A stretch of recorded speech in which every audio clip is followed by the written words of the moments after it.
policía encargado de proteger la entrada del edificio vio aparcarse al coche de punto. Oyó el rechinar producido por el tirón que el cochero aplicó a las bridas, simultáneo al bufido con el cual mandaba detenerse a los sudorosos caballos. Al instante se abrió la portezuela de la cabina y descendió el elegante personaje, después de abordar los 7 peñiques que costaba el viaje. Los cerrados cascos de los equinos volvieron a traquetear batiendo sobre la calle empedrada, mientras el carruaje taxi dejaba atrás a la sede central de Scotland Yard. Frente al agente de la policía metropolitana, Thomas Barrett, se apersonaba el hombre fornido, pulcramente vestido, más próximo a los 50 años que a los 40, de fino cabello castaño que principiaba a mermar, ojos grises, tez clara y rala barba entrecana. «Buenos días, detective Arthur Legrand», se presentó y abundó. «Aunque creo que usted ya sabe quién soy. He venido porque tengo una cita acordada con el inspector Henry Moore». Al guardia, el individuo le caía mal. No cabía dudar que fuese culto y que perteneciera a la alta sociedad. Daba la impresión de ser un presumido, pese a que se esforzara en disimularlo. Estas personas no eran del gusto del sencillo agente número de placa 226, que a diario trajinaba las calles lidiando con bribones de toda la haya en la repartición H de Whitechapel.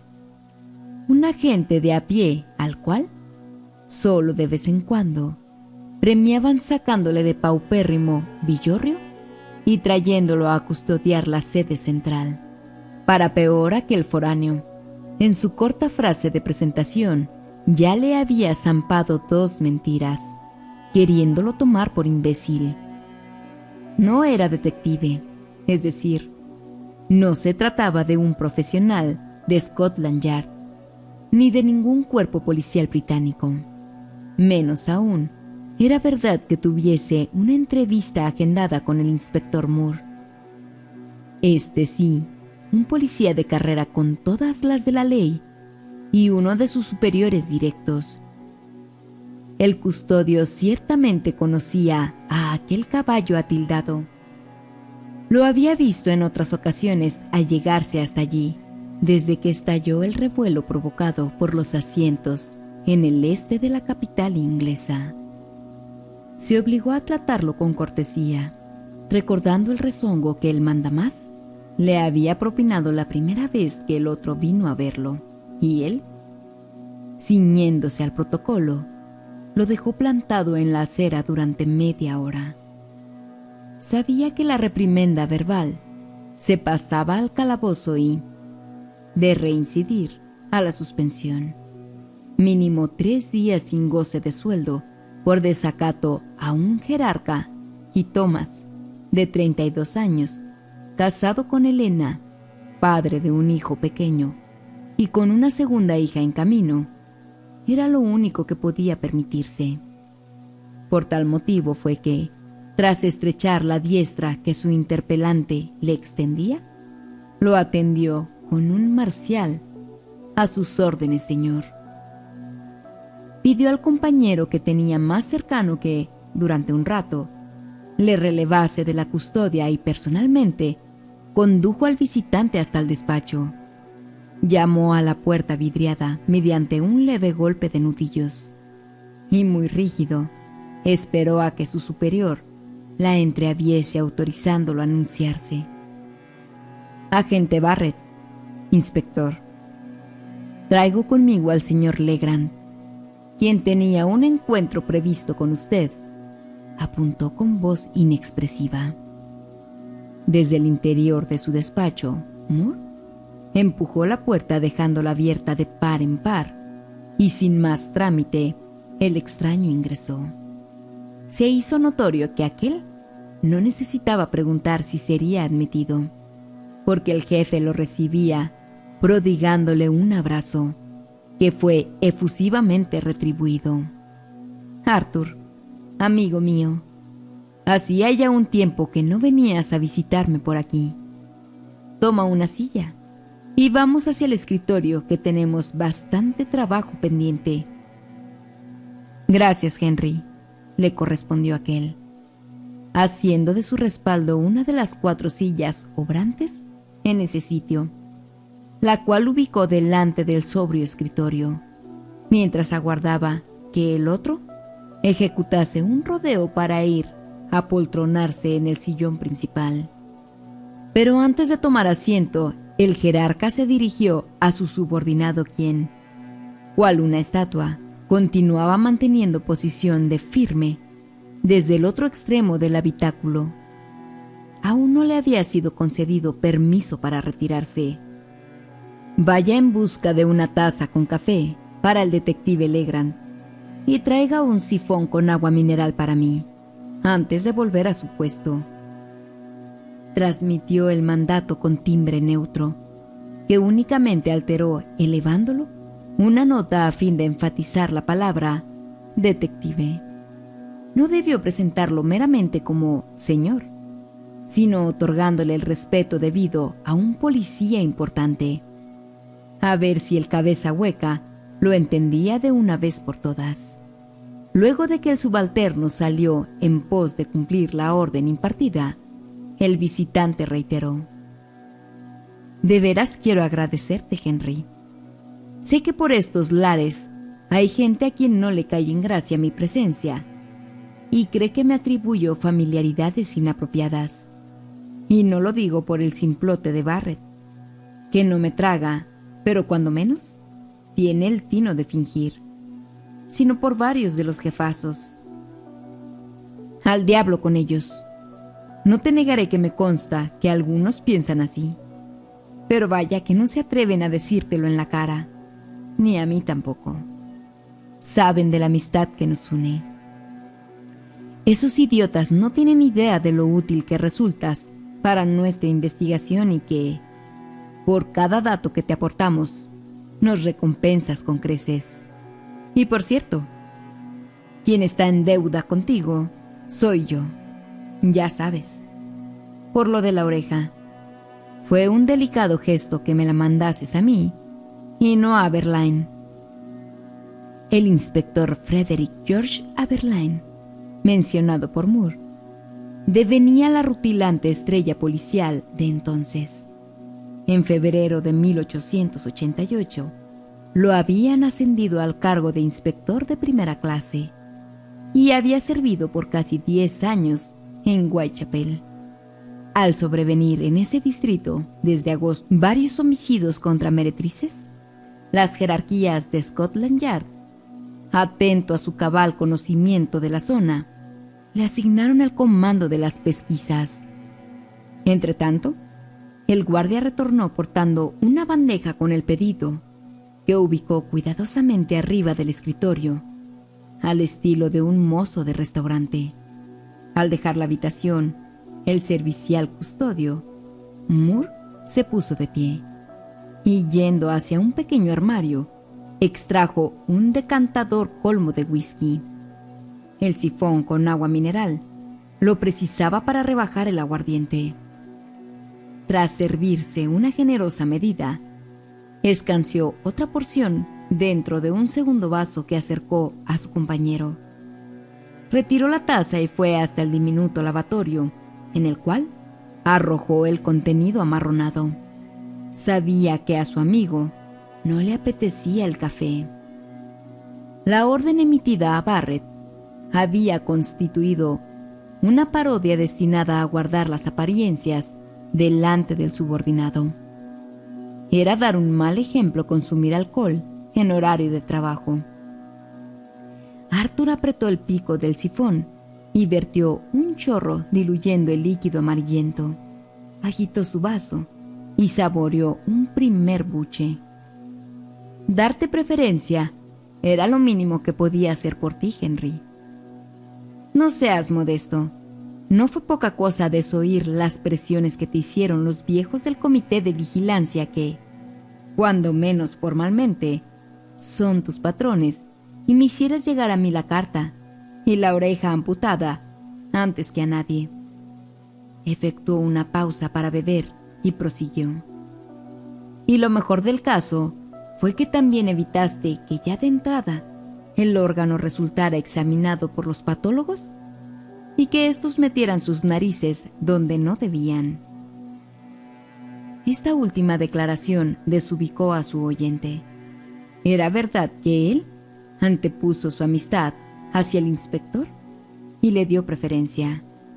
Pero no era menos cierto que vaciló mucho al decidir ocultar, aunque fuera de momento, el hallazgo a los médicos forenses.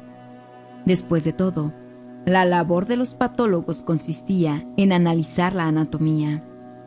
Solo esos profesionales podían, con rigor científico, acreditar si el susodicho era un órgano extirpado a una víctima o el despojo de una sala de disección clínica. O sea, si se estaba frente a un homicidio o a la chanza de un estudiante de medicina que hubiera robado la víscera de un cadáver apilado en la morgue. Y hablando de patólogos, exclamó Moore, haciendo una mueca, al venirle de improviso el recuerdo de un flamante acontecimiento. Ahora soy yo quien tiene una jugosa primicia para ofrecerte. Revolvió dentro del último cajón de su escritorio, retiró algo y extendió su brazo alcanzándole el sobre que había extraído de allí. El otro lo tomó y buscó sus anteojos a fin de comprobar las señas del matasellos y las marcas postales. Está abierto. Saca la carta y léela. Como su colega seguía sin comprender de qué iba el asunto, el pesquisa esbozó una sonrisa cómplice. Tienes en tus manos la gran novedad de este lunes 29 de octubre de 1888. Esta vez le tocó el turno al bueno del doctor Openshaw. Hoy en la mañana, el presunto asesino se acordó también de él, ironizó, mientras su acompañante desplegaba el papel.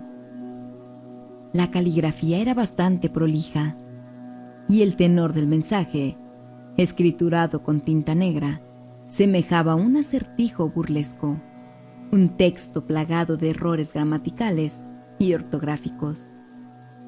¿Puestos allí adrede?, se preguntó de inmediato el lector.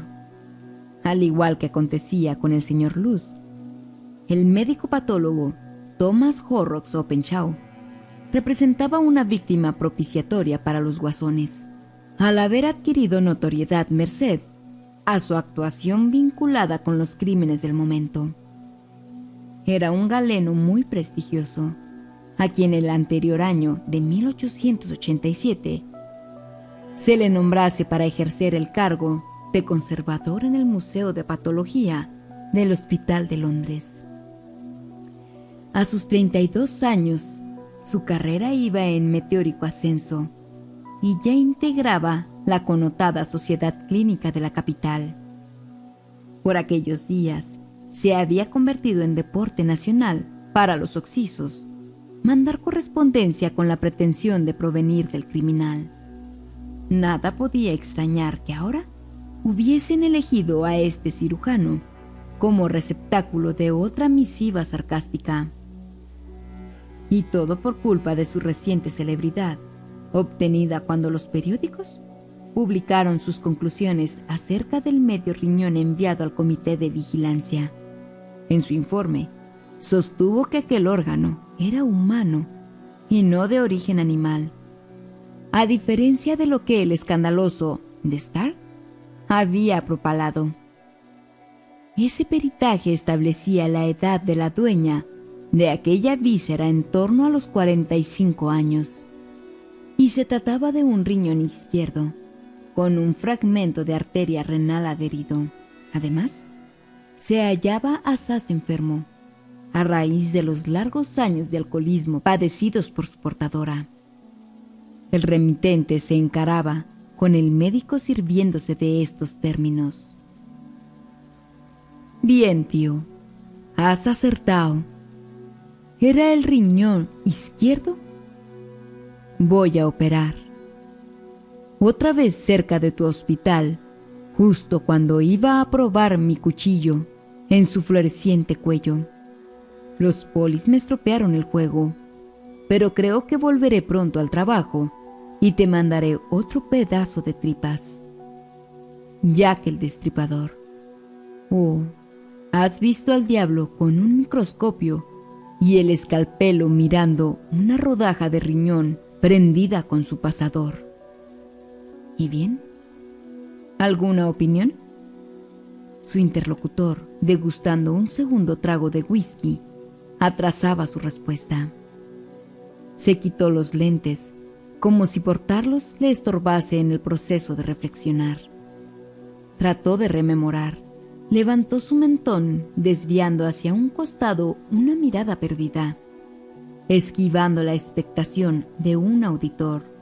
Rebuscaba en sus recuerdos, esforzándose por materializar una imagen que, rebelde, se negaba a presentarse.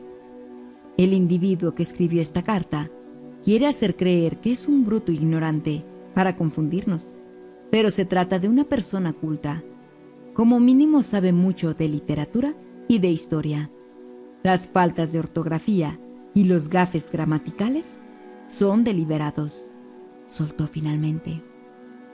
Presta atención nada más a un ejemplo. Y le aproximó el papel apuntando con su índice una de las líneas. Aquí menciona cometiendo una falta ortográfica el sustantivo riñón. Y en esta otra frase, comentó bajando unos centímetros el dedo hasta la curiosa postdata que aludía al demonio. La misma palabra aparece redactada en forma correcta. Un verdadero ignorante jamás haría algo semejante. La rotundidad de sus acertos, lo seguro que sonaba la voz del investigador privado, la impecable lógica de su razonamiento, persuadió al jefe policial, quien no tenía previsto recibir una conclusión tan tajante. Si una faceta distinguía a aquel, era su prudencia, su cautela llevada casi al exceso a la hora de emitir sus pareceres profesionales. Pero aún así, por hábito de detective veterano, Moore prefirió jugar el papel de escéptico. Demasiada molestia se ha tomado para solamente tratarse de un chistoso, terció. Y tras un cortísimo intervalo, mirando críticamente al visitante, agregó: quiero decir, un bromista no tendría por qué disimular tanto. Si se quería burlar de Openshaw, no tenía necesidad de escribir esa chorrada del diablo con su microscopio y el escalpelo. Y lo de la rodaja del riñón prendida con su pasador. Y además, yo creo que exageras. Este infeliz no puede ser un individuo culto, versado en historia y en literatura nada más, porque sepa escribir bien la palabra riñón. ¿De dónde sacaste tamaña idea? ¿Cómo sabes? Hace varios años que resido en el West End de Londres, pero nací en Francia, más concretamente en Cornualles. De allí procede mi apellido. Ya lo sé. Pero ¿qué carajo tiene que ver eso con esta cochina carta? Moore empezaba a perder la paciencia y no se caracterizaba por tener demasiada. Su naturaleza práctica de policía combativo detestaba las argumentaciones alambicadas y los rodeos. Arthur era un gran sujeto, pero salía con cada cosa. Al interlocutor no pareció ofenderle el tono rudo usado por su interrogador. Por el contrario, se llevó ambas manos a las sienes, adoptando una actitud de concentración suprema, y entrecerrando los ojos, para desconcierto del otro, se puso a declamar. Aquí está el diablo, con su pico de madera y su pala. cavando por estaño en la fanega, con la cola prendida con un pasador. Por fin lo logré recordar. Tal vez me haya equivocado en alguna palabra, pero en esencia, así era como decía. Por fin lo logré recordar. Tal vez me haya equivocado en alguna palabra, pero en esencia, así era como decía, remató, tras su conciso recitado. El inspector estaba a punto de lanzar otro taco, pues su malestar no había hecho sino agudizarse tras ser testigo del histrionismo de su amigo. Seguía sin interpretar nada de lo que manifestase ese cretino. Legrand explicó. Cuando era más joven, me sabía de cabo a rabo todos los cuentos tradicionales de Cornualles. Lo que te recité es un pequeño poema inserto en uno de esos relatos. Si mi evocación no falla, se publicó en 1871. Vale decir, hace ya 17 años. La expresión facial de Moore mutó, pasando del ceñudo disgusto al asombro más puro. El francés no dejaba de sorprenderlo. ¿Qué cerebro tiene este tío? ¡Qué memoria tan prodigiosa! ¡Válgame Dios!